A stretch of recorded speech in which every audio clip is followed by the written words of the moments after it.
فبأي آلاء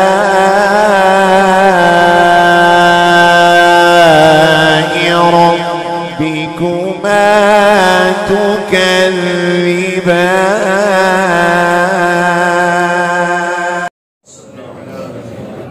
سيدنا محمد وعلى آله سيدنا محمد مبارك وسلم صلاة وسلام عليك يا رسول الله یا حبیب اللہ صلی اللہ علیہ وسلم. تو کفار مکہ کو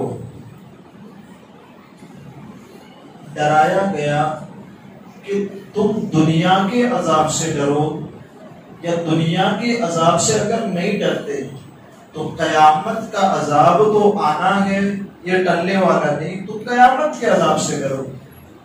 لیکن ان کی روش، ان کا طریقہ، ان کا اس کے بدلے میں رپلائی اور جواب دینا کیسا تھا کہ جب انہیں نصیحت کی جائے تو وہ نصیحت نہیں مانتے بلکہ پیٹھ پھیر کر چلے جاتے. جب نصیحت نہیں مانتے تو اب انداز قرآن کہتا ہے جب انہیں نصیحت کی گئی جیسے نصیحت بھی آپ یہ کام کریں بہتر ہے. اللہ تبارک و تعالیٰ نے کہا محبوب انہیں کہیں، آپ کیا انہیں حکم دیں. جب ان سے کہا جاتا ہے کہ رب نے تمہیں مال دیا تو جو مال تم رب کی راہ میں خرچ کرو وہ مال سے تم غریبوں کی مدد کرو، مسکینوں کو کھانا کھلاؤ، جن کے پاس کپڑے نہیں انہیں کپڑے پہناؤ. تو جب یہ کہتے نصیحت ہے نا بھائی، اپنا مال جو رب نے دیا وہ رب کی راہ میں خرچ کرو، تو اس نصیحت کا جواب کس انداز سے وہ دیتے؟ قرآن کہتا ہے جب انہیں نصیحت کی گئی کہ اپنے مال کے ذریعے غریبوں کی مدد کرو تو وہ جواب میں کہتے ہم انہیں کیوں دیں؟ اللہ اکبر، ہم انہیں کیوں اپنا مال دیں جسے خود اللہ نے غریب کیا؟ اللہ سمجھ رہے نا؟ ایک ہے نہ دینا، چلے ٹھیک ہے آپ کا مشورہ آپ نے دیا، کیا قبول نہیں کیا تو نہیں، لیکن اس کے جواب میں کیا کہتے ہیں؟ ہم کیوں ان غریبوں کو دے کہ اللہ نے خود ہی میں غریب رکھا.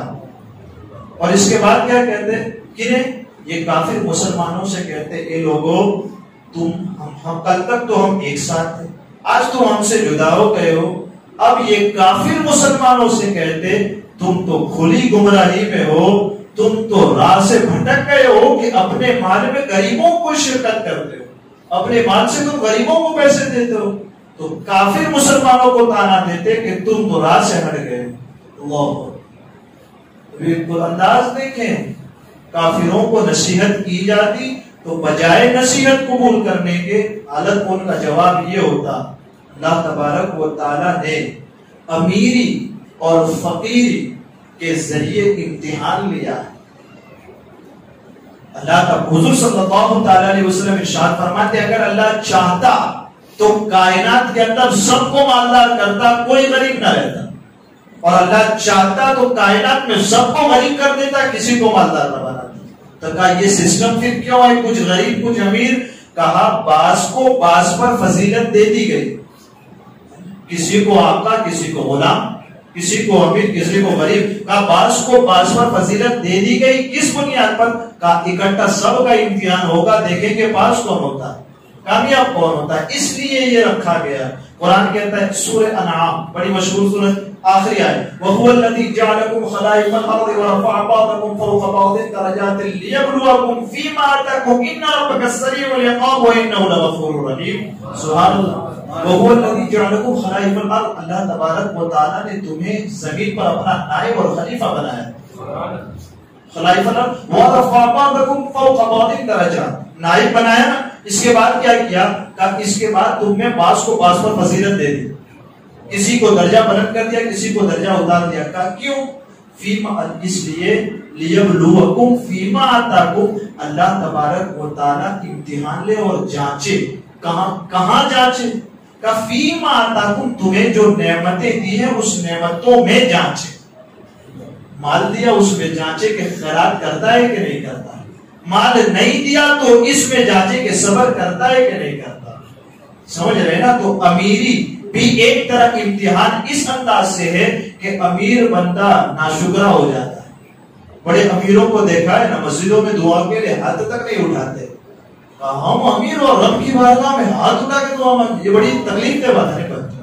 بعض امیروں کو ہم نے یہ دیکھا ہے کہ وہ یوں ہاتھ نہیں اٹھاتے، یوں ہاتھ نہیں اٹھاتے. جب ان سے پوچھا گیا یہ ہاتھ کیوں نہیں اٹھاتے، کہا ہمارے پاس تو اتنی دولت ہے کہ یوں کر کے مانگنے کی ضرورت نہیں، یوں کر کے مانگیں گے. اللہ ہمیں ہاتھ اٹھانے کی بھی ضرورت ہے. کہا یہ جو مال کا غرور ہوتا ہے نا، امیری کا غرور کا اس انداز سے جانچتے ہیں کہ مال آنے کے بعد شکر کرتا ہے کہ نہیں کرتا. اگر شکر کر جائے تو اللہ کہتا ہے بہن شکر تم لازیدنکم، شکر کر جاؤ کہ تو جتنا مال دیا ہے اس میں اور اضافہ کریں گے.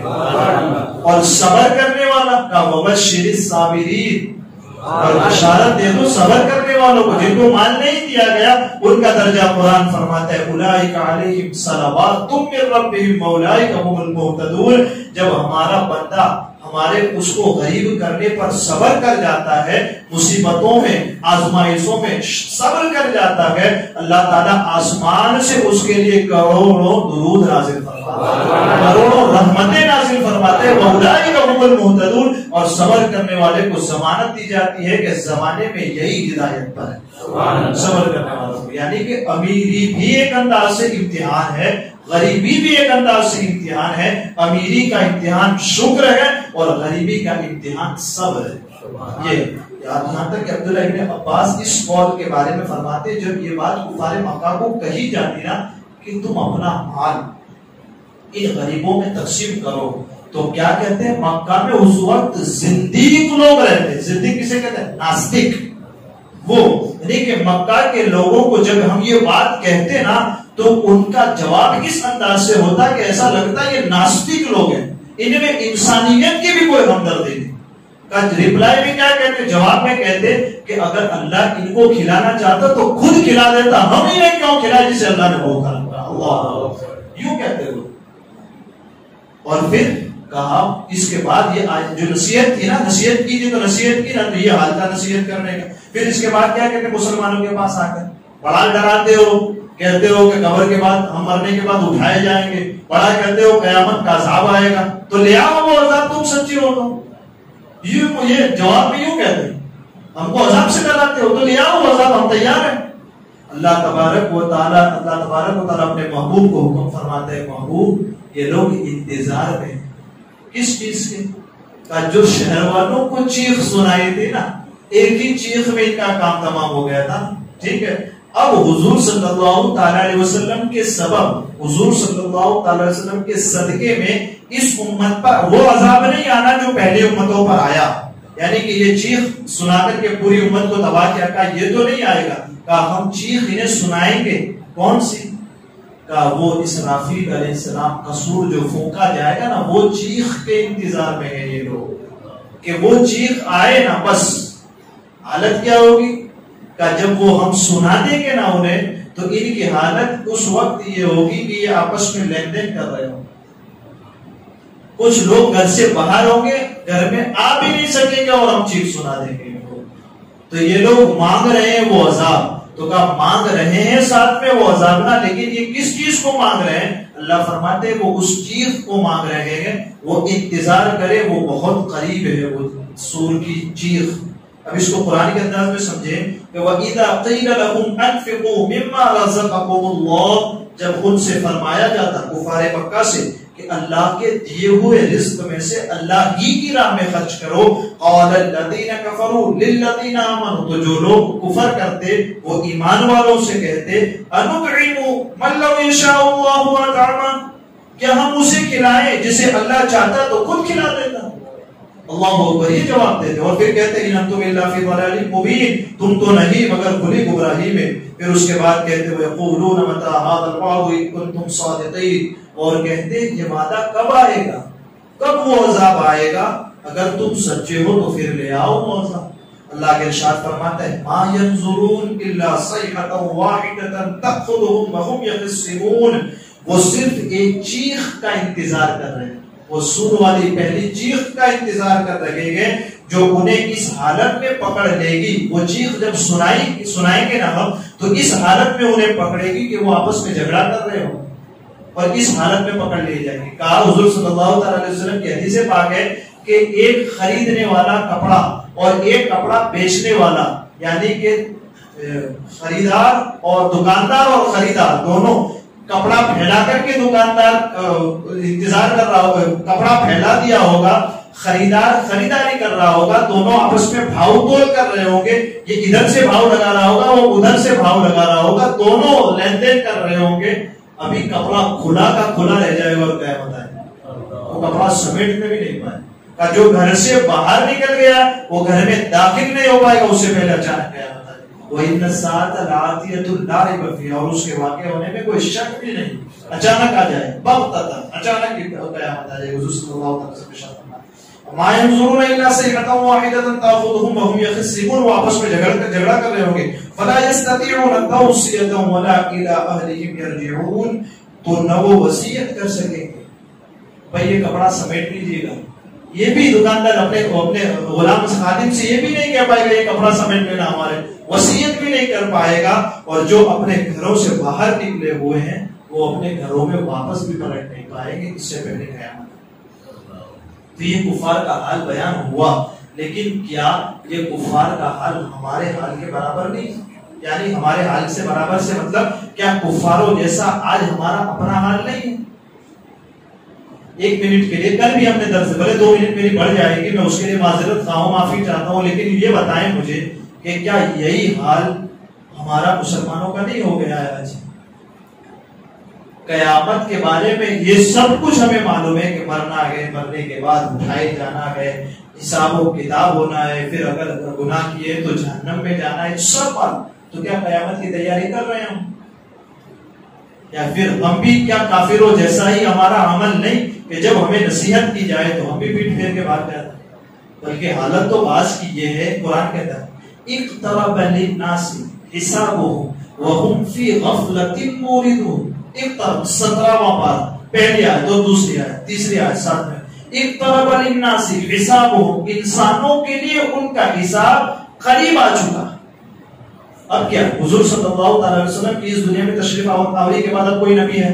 کہا نہیں، میرے اور قیامت بس ایسے ہے، میں اور قیامت فوراً آ جائے گی. اقترب للناس حسابهم، انسانوں کے لیے ان کا حساب قریب آ چکا. وَهُمْ فِي غَفْلَةٍ مُعْرِضُونَ، وہ تو سستی میں پڑے، وہ غفلت میں پڑے. مُعْرِضُونَ، اپنی پیٹھوں کو پھیر کے بھاگ رہے ہیں.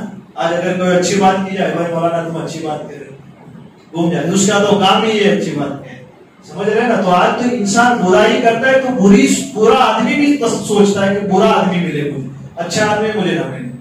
وہ آدمی برا ملے تو ہم برائی کی باتیں کریں، کوئی اچھا آدمی ہم کو.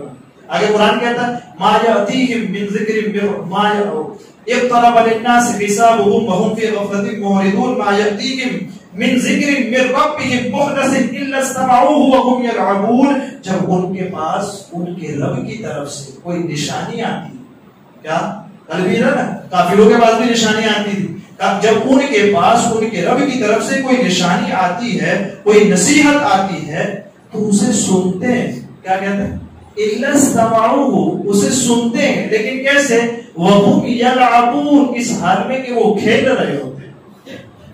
نہیں آج جمعہ میں نہیں دیکھتے ہم کتنی ساری جمعیں ہوتی ہیں جہاں ممبر سے خطیب تقریر کرتا ہے، ایک آدمی نیچے بیٹھ کے سو رہا ہوتا ہے، ایک کسی کے ساتھ کان پھوسی کر رہا ہوتا ہے، ایک دوسرے کے کان میں باتیں کر رہا ہوتا ہے، کوئی دیوار سے ٹیک لگایا ایسے مست بیٹھا ہوتا ہے کہ جیسے اسے کچھ پڑھی ہی نہیں.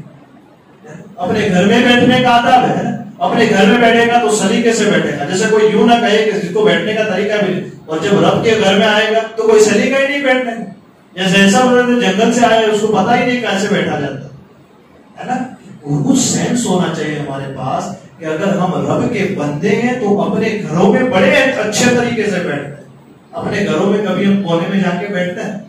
بتائیں آپ مجھے کہ اپنے گھر میں داخل ہو کے اس کونے میں جا کے ہم بیٹھتے ہیں کمرے میں؟ کہا کیوں بولے ہم کو بڑا اچھا لگتا ہے کمرے میں بیٹھنا، ایسے بیٹھ نہیں. کیوں؟ بیٹھ جائیں گے تو کوئی پاگل کہے گا. اب بتائیں کہ مسجد میں آ کے کونے میں کیوں گھس جاتا؟ بھائی جس کو جگہ کونے میں ملے گی وہ بیٹھے گا کونے میں، لیکن جس کے لیے پوری مسجد خالی ہے وہ کیوں کونا ڈھونڈتا ہے؟ کونا ڈھونڈ لے پتا چلتا ہے انسان ہے لیکن کہلانے کے لائق نہیں. کہلانے کے لائق وہ تو مہذب انسان ہو تو پھر مہذب طریقے سے بیٹھتا ہے. کیا ہے ان کو نصیحت کی جاتی، نصیحت سنتے ہیں. قرآن کہتا ہے کیا حال ہے ان کا؟ کھیلتے ہیں. یہ کھیل کیسا ہے؟ قرآن نے اس کی بھی وضاحت کر لاہیتن قلوبہم. اتنا نہ سمجھنا کہ کھیل ان کے دلوں میں گھر کر چکا ہے، یا تو کھیل ان کے دل میں آ چکا یا ان کے دل کھیل بن چکا. یہ اندازہ مسلمانوں کا رہ گیا. تو اس کو بھی ہمیں آپ کو سمجھنے کی ضرورت ہے کہ جو حال کفار کا قرآن نے بیان کیا، آج ٹو کاپی وہ حال ہم نے اپنا بنا لیا. تو کہیں ایسا نہ ہو کہ ان کے بجائے ہم اللہ تبارک و تعالیٰ کی گرفت میں آ جائیں، اللہ ہمیں پکڑ لے ہمارے کام اور انجام کے سبب، تو پھر ہمارا انجام بہت برا ہوگا. کیونکہ اس کے علاوہ پھر کون مدد کر سکتا ہے؟ وہ رب عذاب دینا چاہے تو کون ہے جو ہمیں چھڑوا سکتا ہے؟ تو اللہ تبارک و تعالیٰ سے بھی اپنی جو گزشتہ زندگی ہم نے گزاری اس میں جو گناہ ہوئے اس کی توبہ لازم ہے، اور آئندہ آنے والی زندگی میں قرآن کے مطابق زندگی گزارنے کی ہمیں اور آپ کو کوشش کرنی چاہیے. اللہ تعالیٰ مجھے آپ کو کہنے سننے سے زیادہ علم عمل کی توفیق عطا فرمائے. کہنے سننے میں عمدن سہون کوئی خطا ہوئی ہو، اللہ عز و جل اپنے حبیب کے صدقے اسے معاف فرمائے. وصلی اللہ تعالی علی خیر خلقہ محمد وعلی آلہ واصحابہ اجمعین.